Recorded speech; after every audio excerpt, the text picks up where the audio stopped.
Welcome to our channel. నేను మీ anchor Zakir Hussain. Pakistan ఈ పేరు చెప్తేనే ఇండియాలో ఉన్న ప్రతి ఒక్కరికి నిజంగా రక్తం కుతకుతలాడుతుందని చెప్పుకోవచ్చు. అయితే ఇప్పుడు నిజంగా పాకిస్తాన్ పైన వాటర్ బాంబ్ అయితే విసిరింది భారత్. సో దీని గురించి డిస్కస్ చేద్దాం. ప్రస్తుతం మనతోటి సినీ క్రిటిక్ దాసరి విజ్ఞాన్ ఉన్నారు. వెల్కమ్ చెప్పేద్దాం. హాయ్ సార్, నమస్తే. నమస్తే. అయితే ఇప్పుడు నిజంగా పగ తీర్చుకుందని చెప్పుకోవాలా పాకిస్తాన్ పై India? 1 second. Water bomb, hydro power, ఇలా సైంటిఫిక్గా బాగా ఏదో చెబితే చాలామంది మార్నింగ్ నుంచి చాలా వీడియోస్ చూసాం మనం. ఏంటంటే కింద కామెంట్స్ కూడా చూసా. మనకున్న ఇప్పుడు మనం కంటెంట్ చెప్తామంటే మనకున్న టాలెంట్ని ప్రదర్శించడానికి చెప్పాల్సిన అవసరం లేదు. అవతల వాళ్ళకి అర్థం అవ్వాలి నీట్గా. ఏం చేయాలంటే వాళ్ళకి అర్థమయ్యే భాషలో చెప్పుకుందాం.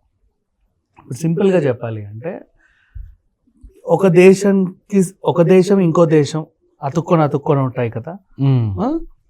కొన్ని నదులు ఈ దేశం నుంచి ఆ దేశంలోకి, ఆ దేశం ఈ దేశంలోకి కూడా పారుతూ ఉంటాయి. నవ్వు వాళ్ళకి ఆ వాటర్ మీద ఒక ఒప్పందాలు ఉంటాయి సమ్ టైమ్స్. అండ్ ఎప్పుడన్నా మీ దేశంలో హెవీ ఫ్లడ్స్ వచ్చినప్పుడు వీళ్ళకి ఇన్ఫర్మేషన్ ఇవ్వాలి. నువ్వు వాటర్ ఆపాలన్నా వీళ్ళకి ఇన్ఫర్మేషన్ ఇవ్వాలి. నువ్వు రిలీజ్ చేయాలన్నా ఇన్ఫర్మేషన్ ఇవ్వాలి. నువ్వు దాని మీద ప్రాజెక్టులు కట్టాలి వద్దంటే కొన్ని సందర్భాల్లో నువ్వు చెప్పొచ్చు చెప్పకపోవచ్చు అనేటివి కూడా కొన్ని ఉంటాయి. అది వాళ్ళ అగ్రిమెంట్లో ఏ ఉన్నాయో ఏంటో. ఇప్పుడు సేమ్ అదే సందర్భంలో ఇప్పుడు మనకి చైనాకి మనకి బ్రహ్మపుత్ర నది ఉంది, అలాగే పాకిస్తాన్కి మనకి ఆ సింధు నది ఉంది. సో ఇది ఇప్పటి వరకు మనకు అర్థమైన విషయం. ఇకపోతే ఇప్పుడు నీకు నాకు చెడింది, దట్స్ ఆల్. సింపుల్గా అర్థం అవ్వాలంటే వాడి పొలంలో నీళ్ళు నాకు రావద్దు, నా పొలంలో నీళ్ళు వాడికి వెళ్ళొద్దు అని ఎలా అయితే ఇద్దరు కటీఫ్ చెప్పుకున్నాక ఒక గొడవకి అడ్డుగోట వేసుకుంటారో, ఓకే, సేమ్ ఇప్పుడు ఈ దేశానికి ఆ దేశానికి కూడా ఈ కటీఫ్ అయిపోయింది. అది ఎప్పటి నుంచో ఉందిలే, ఇప్పుడు అవే పనేం లేదు. కాకపోతే వాడు కయ్యానికి కాలు దువ్వినప్పుడు మనం కొన్ని కఠినమైన నిర్ణయాలు తీసుకోవాల్సి వస్తుంది. సో అప్పుడు మనం తీసుకున్న కఠినమైన నిర్ణయాల్లో ప్రధానమైన నిర్ణయం ఏంటంటే మన నదీ జలాలు అటు వెళ్లకుండా ఆపడం. నిజానికి ఇది అంత తేలికైన విషయం కాదు. ఇది ఒకవేళ ప్రమాదం ఏమైనా జరిగితే రెండు దేశాలకి ఉంటుంది. ఇప్పుడు ఫర్ ఎగ్జాంపుల్ బార్డర్లో ఏం లేదు, నువ్వు ఆనకట్ట వేయాలని ఏమైనా చేయాలన్నా కొంచెం దూరమే ఉంది. సో ఇకంటే విషయం ఏంటంటే వీళ్ళు ఏం చేద్దాం అనుకున్నారు, మళ్ళీ అర్థమయ్యే లాంగ్వేజ్లో చెప్తా.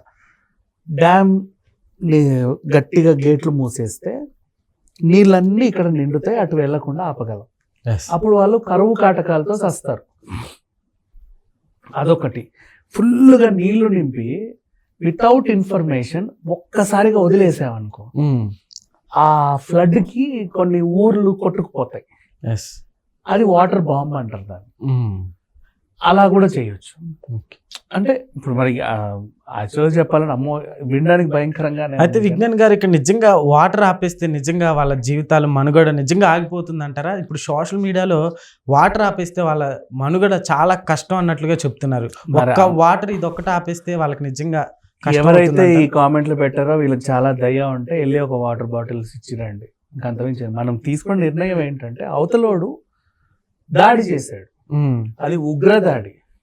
అఫ్ కోర్స్ మన వాళ్ళు చాలా మంచి వాళ్ళు కాబట్టి అయ్యో పాపం మనకు తప్ప. అంటే నేను అడిగింది ఏంటంటే నిజంగా వాటర్ ఆపేయడం వల్ల వాళ్ళకి ఏమైనా ఎఫెక్ట్ పడుతుందా? అసలుకి పడుద్ది. నీకు 2 రోజులు వాటర్ ఇవ్వకపోతే నీకు పడుతుంది. అంటే ఇది ఒక్కన్నదేనా? వాళ్ళకి ఉంటాయి, కాకపోతే ఏంటంటే మనకి వాళ్ళకి సంబంధం ఉన్న నది మాత్రం ఇది. అసలు వాళ్ళకి జీవితంలో నీళ్ళే లేవు, తవ్వితే అసలు రానే రావు, అసలు పాకిస్తాన్ లో వర్షమే పడదు అనే దాఖలాలు అయితే లేవు. కాకపోతే మనకి వాళ్ళకి ఉన్న ఒక అనుబంధం ఇది, అంతే. సో ఇక్కడ నువ్వు ఆపేసావనుకో ఒకేసారి ఫ్లడ్ లాగా వదిలితే అది వాటర్ బాంబ్ అయిపోతుంది.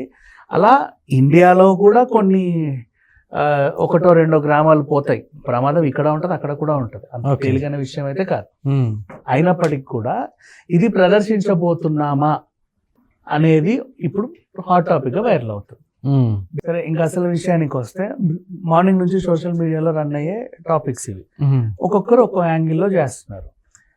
అండ్ ఇప్పుడు ఉగ్రదాడి జరిగింది 2 దేశాల మధ్య. ఒక ఇంతకు ముందు నుంచి కూడా అంత సంబంధాలు ఏం లేవు విరగదీసే లెవెల్లో. పాక్ ఆక్రమిత కాశ్మీర్ ఉంది, మనకి కూడా కాశ్మీర్ మొన్న ఆర్టికల్ 370 ఎత్తేసిన తర్వాత కొన్ని కొన్ని కొన్ని కొన్ని అవకతవకలు జరిగాయి. అంటే అవకతవకలు ఇన్ సెన్స్ వాళ్ళకి మనకి సంబంధించి ఏదో జరగబోతుంది అన్న భయం వాళ్ళల్లో ఉండింది, ఇటువైపు కూడా ఉండింది. ఓకే. కాకపోతే ఇక్కడ వాళ్ళు మాత్రం కొంచెం ఆనందంగానే ఉన్నారు, మాకేదో స్వతంత్రం వచ్చింది అనే చిన్న ఫీలింగ్లో. పైగా ఒక కొత్త రాష్ట్రం ఏర్పడడం.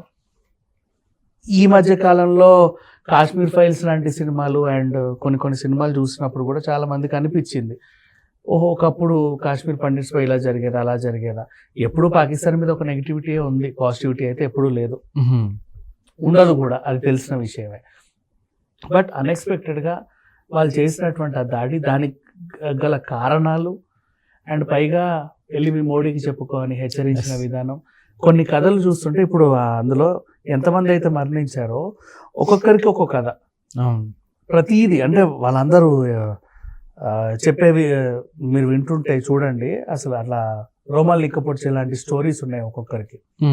ఇంకా అవన్నీ చెప్పుకుంటే చాలాసేపు వస్తుంది. బట్ ఈవెన్ దో ఇట్లాంటిది ఒకటి జరిగినప్పుడు, ఆ దేశానికి ఈ దేశానికి సంబంధాలు తెగినప్పుడు వీళ్ళు కూడా అఫ్ కోర్స్ పగ తీర్చుకోవాలి. ఇప్పుడు సర్జికల్ స్ట్రైక్ అన్నా ఇంకేమన్నా యుద్ధం ప్రకటిస్తున్నాము ఇప్పుడే వెళ్తున్నాం అన్నా కూడా ఓకే చేయాల్సిందే. ఎందుకంటే సైలెంట్గా ఉంటే ఏంటంటే ఇంకా అడ్వాంటేజ్ తీసుకొని ఇంకో 2-3 దాడులు జరుగుతాయి, మళ్ళీ అమాయకులు చాలా మంది ప్రాణాలు కోల్పోతారు, మళ్ళీ మనం ఇలాగే కూర్చొని మాట్లాడుకోవాల్సి వస్తూ ఉంటుంది.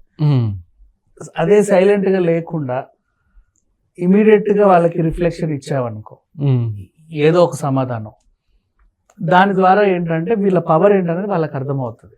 ఓకే.